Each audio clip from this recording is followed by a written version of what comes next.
Ang pagtitiis sa pakiramdam na laging busog o hindi natunawan ay maaaring mauwi sa emergency room lalo na para sa mga nakatatanda. Kung mahilig ka sa persimmon, hindi ito malayo sa iyong karanasan. Ito ang kwento ni Lolo Santos na dumating sa aking klinika pagkatapos mismo ng Pasko.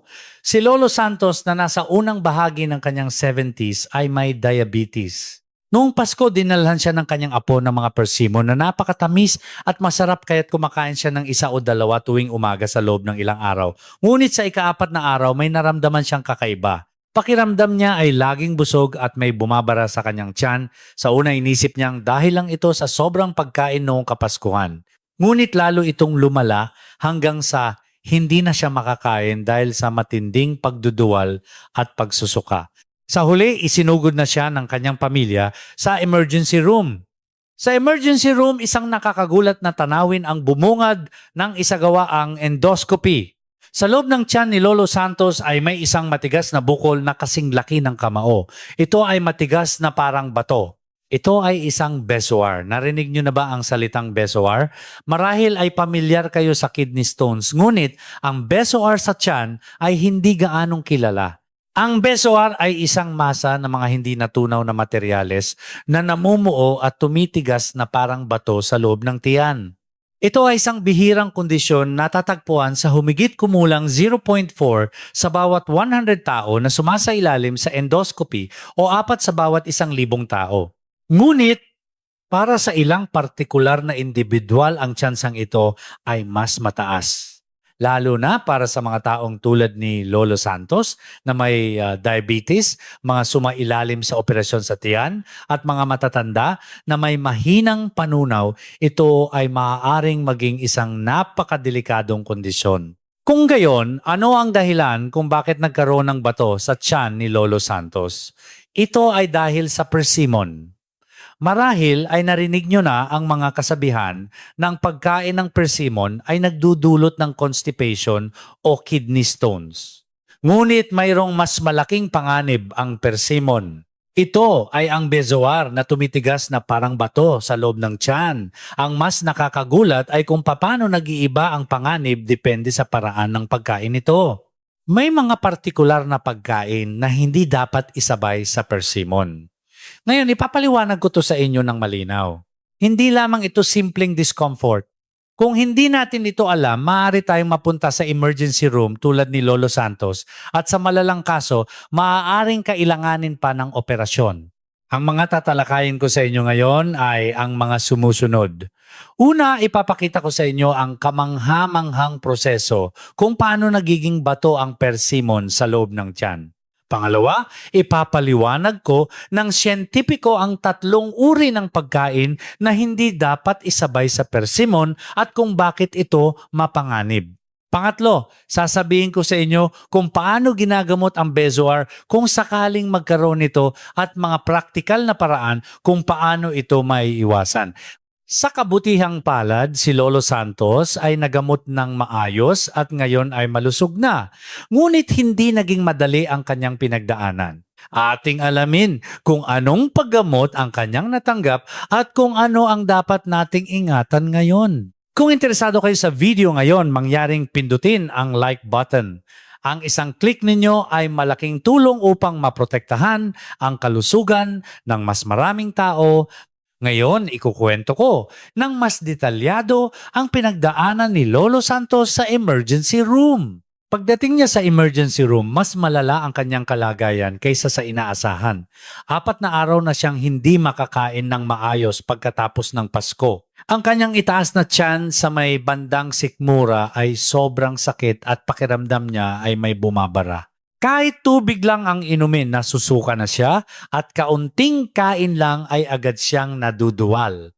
Ayon sa kanyang pamilya, dati siyang malakas kumain kaya't nagulat sila nang bigla na lang siyang hindi makakain kahit isang kutsarang kanin. Ang mas nakakatakot ay nagsimulang lumaki ang tiyan ni Lolo Santos. Namaga ito na parang sa isang buntis. Sumisigaw siya sa sakit kapag dinidiinan ang kanyang tiyan. Ang resulta ng endoscopy ay nagpakita ng isang maitim na kayumangging bukol na kasing laki ng kamao sa loob ng kanyang tiyan. Nang sinubukan itong galawin ng instrumento ng endoscopy, ito ay matigas na parang bato. Ito ay isang bezoar na gawa sa persimmon na sa terminolohiyang medikal ay tinatawag na Diospyrobezoar. Dapat ninyong malaman kung ano ang mga sintomas kapag may bezoar. Ang pinakakaraniwang sintomas ay sakit sa itaas na bahagi ng tiyan, patuloy ang pakiramdam ng kabigatan at sakit sa bandang sikmura. Madali itong mapagkamalang simpleng indigestion. Ang pangalawang pinakakaraniwang sintomas ay pagduduwal at pagsusuka. Dahil may malaking bukol sa tiyan, hindi makababa ng maayos ang pagkain. Kaunting kain lang ay agad nang nabubusog at parang masusuka. Sa medical na termino ito ay tinatawag na early satiety. Ang pangatlo ay kawalan ng ganang kumain at pagbaba ng timbang dahil hindi komportable at masakit kapag kumakain, natural na nababawasan ang dami ng kinakain. Lalo na sa mga nakatatanda, ilang araw lang na hindi makakain ng maayos ay mabilis nang bumabagsak ang timbang at nang hihina. Ang pang-apat ay ang pagkakaroon ng gas at pamamaga ng tiyan. Dahil sa bezoar, hindi gumagana ng maayos ang paggalaw ng tiyan kaya nagkakaroon ng fermentation ng pagkain at naglalabas ng maraming gas. Pakiramdam ay laging bloated at hindi komportable. Ngunit hindi dyan nagtatapos ang problema. Kung pababayaan ng bezoar, maaaring magdulot ito ng mga nakakatakot na komplikasyon. Ang pinakakaraniwang komplikasyon ay gastric ulcer. Ang matigas na bezoar ay patuloy na umiipit sa pader ng tiyan na nagiging sanhi ng sugat. Kung malala, maaari itong magdulot ng butas sa tiyan o perforation. Kapag nangyari ito, kailangan ng agarang operasyon. Ang pangalawang komplikasyon ay pagdurugo sa tiyan. Ang ulcer na dulot ng bezoar ay maaaring magdugo. Maaari kang magsuka ng dugo o magkaroon ng maitim na dumi. Kung malala ang pagdurugo, maaari itong ikamatay. Ang pangatlo at pinakapanganib na komplikasyon ay intestinal obstruction o pagbabara ng bituka.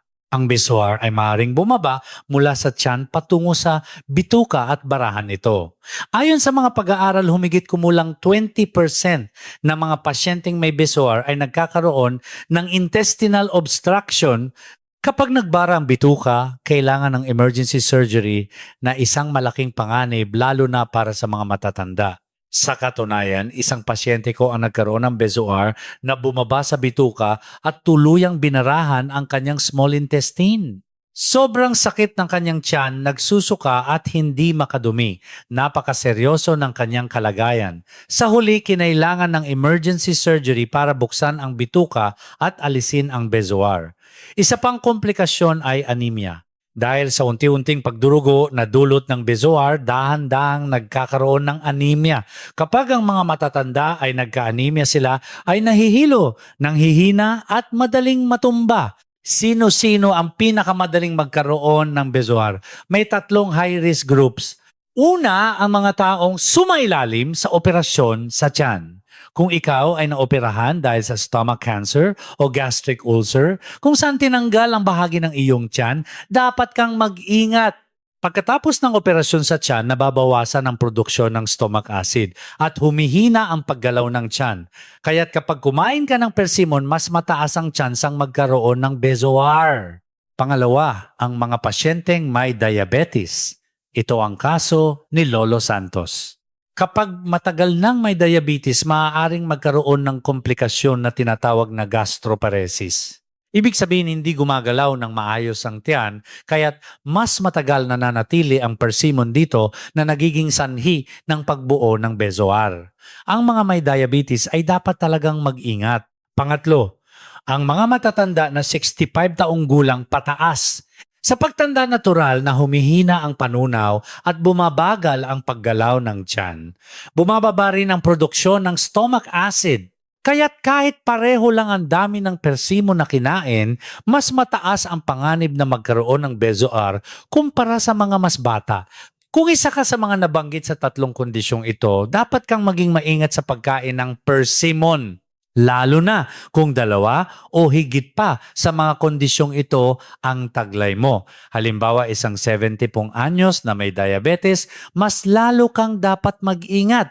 Si Lolo Santos ay nasa early 70s at may diabetes, kaya't ang tsansa niyang magkaroon ng Bezoar ay mas mataas kaysa sa karaniwang tao. Para sa kanya, masarap na prutas lang ang kinakain niya, ngunit ang katawan niya ay nagbibigay na pala ng babala. Habang pinapanood niyo ang video na ito, mayroon ba sa inyo na nakaranas ng discomfort sa tiyan matapos kumain ng persimmon kamakailan? Huwag niyo itong basta isiping indigestion. Kung patuloy ang sintomas, magpatingin agad sa doktor. Kapag maagang natuklasan, mas madali itong gamutin. Kung nakatulong sa inyo ang impormasyong ibinahagi ko, mangyaring mag-iwan ng komento ng salitang Bezoar. Ang bawat komento ninyo ay nagbibigay sa akin ng lakas upang gumawa pa ng mga video, at kung pipindutin nyo ang share button, ang isang share ninyo ay maaaring makapagligtas ng buhay ng isang tao. Lalo na pakishare ang video na ito sa inyong mga group chat kung saan kasama ang inyong mga magulang at kamag-anak na nakatatanda. Ngayon oras na para sagutin ang pinakamahalagang tanong. Bakit nga ba tumitigas na parang bato ang persimmon sa loob ng tiyan? Ang Bezoar sa tiyan ni Lolo Santos ay may kulay itim na kayumanggi at ang ibabaw nito ay magaspang at hindi pantay. Nang sinubukan itong galawin ng instrumento ng endoscopy, ito ay talagang matigas na parang bato. May nakita pang ang buto ng persimmon sa loob nito. Ang salarin sa lahat ng ito ay isang substance na tinatawag na tannin. Naranasan nyo na ba ang mapaklang lasa kapag kumakain ng persimmon? Lalo na kapag hilaw pa ang pakiramdam na nanunuyo ang bibig, iyan ay dahil sa tanin. Ang tanin ang nagbibigay ng mapaklang lasa sa persimmon, at kapag ito ay nakasalamuhan ng stomach acid, isang kamangha-manghang bagay ang nangyayari. Tulad ng semento na nabasa ng tubig, ang tanin ay nagkakaroon ng chemical reaction sa stomach acid at nagsisimulang mamuo ng matigas. Hindi pa dyan nagtatapos. Ang persimmon ay mayaman din sa fiber tulad ng cellulose at hemicellulose na hindi natutunaw. Ang malagkit na substance na nabubuo mula sa reaksyon ng tanin at stomach acid ay nagbubuklod-buklod sa mga fiber na ito na parang pandikit. Unti-unti itong naiipon hanggang sa maging isang malaki at matigas na bukol. Upang mas madaling ipaliwanag ang prosesong ito, isipin ninyo na nagmamasa kayo ng harina. Sa simula, hiwalay ang tubig at harina.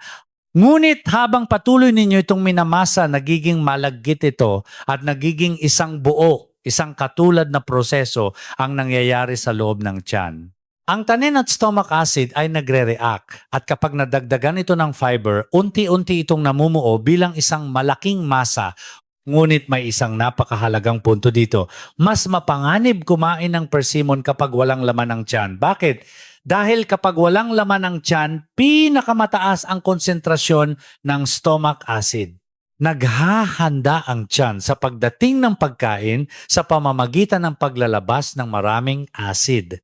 Kung kakain ka ng persimmon sa ganitong estado, ang mataas na konsentrasyon ng stomach acid ay mas mabilis at mas malakas na magre-react sa tanin. Sa kabilang banda, ano naman kung kakain ka ng persimmon bilang dessert, pagkatapos kumain dahil may iba pang pagkain sa tiyan, nababawasan ang konsentrasyon ng stomach acid. Humihina ang reaksyon ng tannin at stomach acid at bumababa ang tsansang magkaroon ng Bezoar. Kaya pala may dahilan kung bakit sinasabi ng mga matatanda na huwag kumain ng persimmon nang walang laman ang tiyan. Iyan mismo ang pagkakamali ni Lolo Santos. Pagkagising niya sa umaga, persimmon agad ang kinain niya nang walang laman ang tiyan, at ginawa niya ito ng ilang araw. Dagdag pa rito, may diabetes siya kaya't mabagal ang paggalaw ng kanyang tiyan. Kaya't hindi maiiwasan na magkaroon siya ng Bezoar. Ngayon, pag-usapan natin ang food combination na maraming nagtatanong. Mapanganib nga ba talaga ang mga pagkaing sinasabing hindi dapat isabay sa persimmon? Una, persimmon at kamote.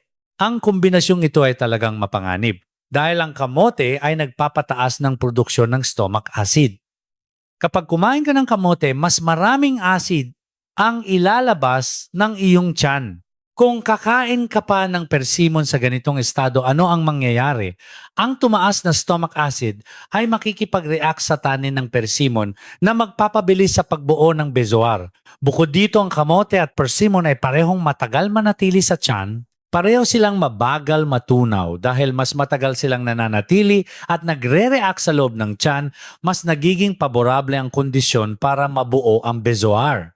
Kaya't iwasan ang pagkain ng inihaw na kamote at persimmon bilang dessert. Pangalawa, persimmon at acorn jelly. Ang problema sa kombinasyong ito ay doble ang tanin. Ang acorn jelly ay mayaman din sa tanin. Tanin sa persimmon, tanin sa acorn jelly. Ano ang mangyayari kapag sobra-sobra ang tanin na iyong nakonsumo? Ang tanin ay may kakayahang pagkurutin ang lining ng bituka. Kapag kumikipot ang bituka, bumabagal ang paggalaw nito. Ito ay nagdudulot ng matinding constipation. Lalo na sa mga matatanda na natural ng mabagal ang paggalaw ng bituka, mas lalala ang kanilang constipation. Ang mas malala ay anemia. Ang tannin ay may kakayahang kumapit sa iron. Kapag nagsama ang tannin at iron, nabubuo ang ferric tanate, isang substance na hindi na-absorb ng katawan. Inilalabas lang ito. Kaya't kung ikaw ay may anemia o umiinom ng iron supplements, hindi dapat pagsabayin ang persimmon at acorn jelly. Pangatlo, persimmon at alimango. Marahil ay narinig nyo na ito. Mayroon pang isang lumang kwento tungkol sa isang hari na namatay matapos kumain ng alimango at hilaw na persimmon. Ngunit lilinawin ko ito, ang kombinasyon ng persimmon at alimango ay kulang sa siyentipikong basehan. Sinasabi ng ilan na ang protina ng alimango at tanin ng persimmon ay nagre-react at nagdudulot ng problema, ngunit walang malinaw na ebidensyang medikal para dito. Kung protina ang problema dapat, ay problema rin ang baka, baboy at manok. Ngunit hindi naman, subalit may dapat pa ring tandaan. Ang alimango at persimmon ay parehong itinuturing na malamig na pagkain. Kung ikaw ay may malamig na konstitusyon, ang pagkain ng marami sa mga ito ng sabay-sabay ay maaaring magdulot ng sakit ng tiyan. At syempre, kung panis ang alimango, magkakaroon ka ng food poisoning. Ngunit ito ay dahil sa panis na alimango, hindi sa persimmon. Para ibuod ang tanin ng persimmon na nagre-react sa stomach acid at nagbubuklod sa mga fiber na parang semento ang sanhi ng bezoar. Lalo na kung kakainin ng walang laman ng tiyan, mas mataas ang konsentrasyon ng acid kaya't mas mapanganib. Ang kamote ay nagpapataas pa ng acid at ang acorn jelly ay nagdodoble ng tanin kaya't dapat itong iwasan. Naiintindihan nyo na ba? Ang kaalamang ito ay napakahalaga. Mag-iwan ng komento ng salitang naintindihan ko sa ibaba. Ang inyong komento ay makakatulong din sa iba. Ngayon, paano ginamot si Lolo Santos? Dito magsisimula ang isang interesanteng kwento. Matapos matuklasan ang bezoar sa pamamagitan ng endoscopy sa emergency room, isang espesyal na paraan ng paggamot ang iminungkahi kay Lolo Santos. Ano sa tingin niyo to? Operasyon gamot? Hindi. Ito ay Coca-Cola o ang carbonated drink na Coca-Cola na iniinom ninyo. Maging si Lolo Santos ay nagulat nung una. Sa ospital, pinapainom siya ng Coke. Ano raw? Ngunit ito ay isang paraan ng paggamot na kinikilala sa medisina. Nagsimula itong gamitin sa aming bansa noong 2006 at ang epekto nito ay napatunayan na sa maraming pag-aaral sa buong mundo. Paano natutunaw ng Coke ang bezoar? Ang pH ng Coke ay 2.6. Ito ay napaka-acidic. Halos kapantay ito ng normal na stomach acid. Ang matapang na acid na ito ay dahan-dahang tumutunaw sa ibabaw ng persimmon bezoar. Bukod dito, mga carbon dioxide bubbles sa Coke ay pumapasok sa loob ng bezoar at tumutulong na paghiwa-hiwalayin ng mga fiber. Si Lolo Santos ay uminom ng 1.5 litro ng Coke sa loob ng 2 araw. Mahalaga na inumin ito ng dahan-dahan at pagkatapos ng 2 araw, muli siyang sumailalim sa endoscopy at isang kamangha-manghang bagay ang nangyari. Ang dating matigas na bezoar ay lumambot at nagsimulang madurog sa maliliit na piraso. Gamit ang instrumento ng endoscopy, maingat na dinurog pa ang mga piraso at hinugasan ng saline solution. Ang maliliit na piraso ay natural nang bumaba mula sa tiyan patungo sa bituka at nailabas. nang hindi nangangailangan ng operasyon. Siyempre, hindi lahat ng bezoar ay ganap na natutunaw ng coke lamang. Ayon sa mga pag-aaral, mga 23% hanggang 47% lamang ng mga kaso ang ganap na nalulutas ng coke lamang. Ang iba ay nangangailangan ng karagdagang paggamot gamit ang endoscopy matapos palambutin ang bezoar ng coke. Lalo na ang persimmon bezoar, mas matigas ito kaysa sa ibang plant-based bezoars kaya't mahirap itong ganap na tunawin ng coke lamang. Ngunit dahil pinalalambot ng coke ang bezoar, mas nagiging madali ang endoscopic treatment. Nababawasan nito ang mga kaso na humahantong sa operasyon. Kung may hinala kang may bezoar ka, ano ang dapat gawin? Una, pumunta sa ospital. Maaari itong masuri ng tama sa pamamagitan ng endoscopy. Sa pamamagitan ng endoscopy, direktang makikita ang loob ng tiyan kung may bezoar, gaano ito kalaki at gaano katigas. Kapag nasuri na makikipag-usap ka sa doktor upang magpasya sa paraan ng paggamot. Kung maliit at malambot ang bezoar, maaaring subukan ang coke therapy. Kung malaki at matigas, maaaring direktang gawin ang endoscopic treatment. Sa mga napakalaking kaso o kung may mga komplikasyon, doon lamang ginagawa ang operasyon. Ngayon, pag-usapan natin ang pinakamahalaga. Paano maiiwasan ang pagkakaroon ng bezoar? Bibigyan ko kayo ng 6 na alituntunin sa pag-iwas.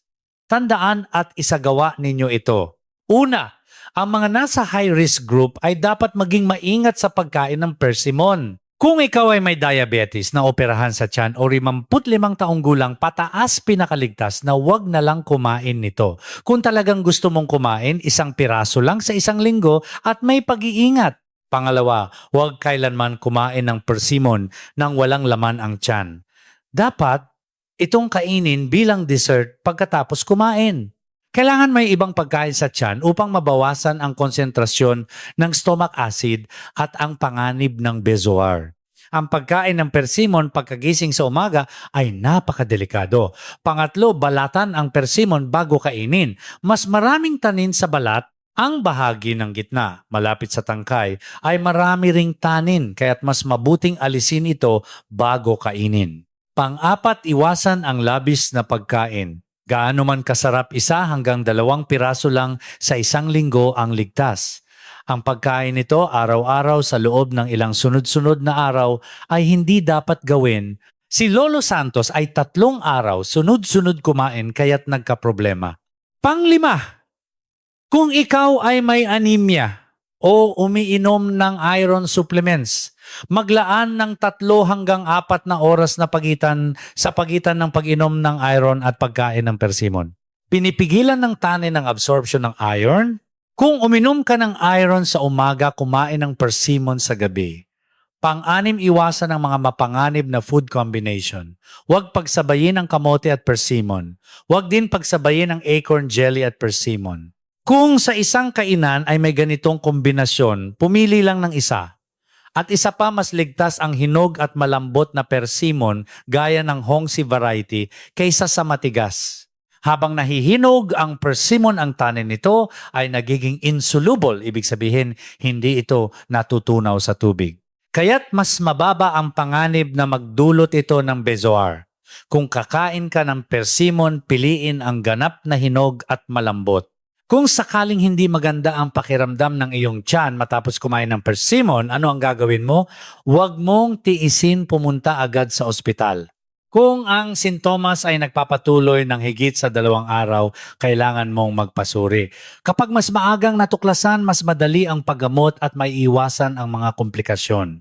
Sa kabutihang palad, ganap na naalis ang bezoar ni Lolo Santos sa pamamagitan ng coke therapy at endoscopic treatment. At ngayon, mahigpit niyang sinusunod ang 6 na alituntuning ito dahil may diabetes siya at may edad na hindi na siya kumakain ng persimmon. Kayo rin sana ay isagawa ninyo ang 6 na alituntuning ito na natutunan ninyo ngayon. Kung nangangako kayong isasagawa ito ngayon, pindutin ang subscribe button at i-on ang notifications. Makakatanggap kayo ng mga ganitong impormasyon tungkol sa kalusugan sa hinaharap. Ngayon, tatapusin na natin ang kwento ni Lolo Santos. Nakalabas si Lolo Santos sa ospital 3 araw matapos ang kanyang coke therapy at endoscopic treatment. Nung una siyang dumating sa emergency room, hindi ninyo maiisip kung gaano siya nahirapan. Hindi makakain kahit isang kutsara, lumalaki ang tiyan at labis na nag-alala ang kanyang pamilya. Ngunit ngayon, ganap na siyang malusog. Nang magkita kami para sa kanyang follow-up check-up, 1 buwan ang nakalipas, nakangiti niyang sinabi, "Buong buhay ko, paborito ko ang persimmon pero ngayon takot na ako. Pero dahil dito, natutunan ko kung paano kumain ng tama para sa kalusugan." Ngayon, mahigpit na sinusunod ni Lolo Santos ang 6 na alituntunin. Mas naging masigasig siya sa pamamahala ng kanyang diabetes at bumuti rin ang kanyang mga gawi sa pagkain. At masipag niyang ibinabahagi sa kanyang pamilya at sa ibang mga nakatatanda ang mga natutunan niya ngayon. Mga kaibigan, ibuod natin sa 3 puntos ang ating napag-usapan ngayon. Sana ay tandaan ninyo ang 3 ito. Una, ang tunay na panganib ng persimmon ay ang bezoar na tumitigas na parang bato sa loob ng tiyan. Hindi kidney stone kundi bezoar sa tiyan. Ang tanin ng persimmon ay nagre-react sa stomach acid at binubuo ang mga fiber na parang semento. Kung pababayaan, maaari itong magdulot ng malubhang komplikasyon tulad ng intestinal obstruction. Pangalawa, ang mga may diabetes na operahan sa tiyan at 65 taong gulang pataas ay dapat mag-ingat. Mas mataas ang tsansa nilang magkaroon ng bezoar kaysa sa karaniwang tao. Para sa kanila, ang pagkain ng persimmon ay dapat gawin ng may pag-iingat o pinakaligtas na wag na lang kumain. Pangatlo, mas ligtas kung hindi ito kakainin ng walang laman ng tiyan at hindi isasabay sa kamote. Kainin ito bilang dessert pagkatapos ng pagkain, 1 piraso lamang. Balatan ito at wag na wag itong kainin ng sunod-sunod na araw. Kung tatandaan ninyo ang 3 ito, sapat na upang maprotektahan ang inyong kalusugan mula sa bezoar. Naway maging malusog kayong lahat at sana'y isagawa ninyo ang inyong natutunan ngayon para sa isang malusog na pamumuhay. Maraming salamat.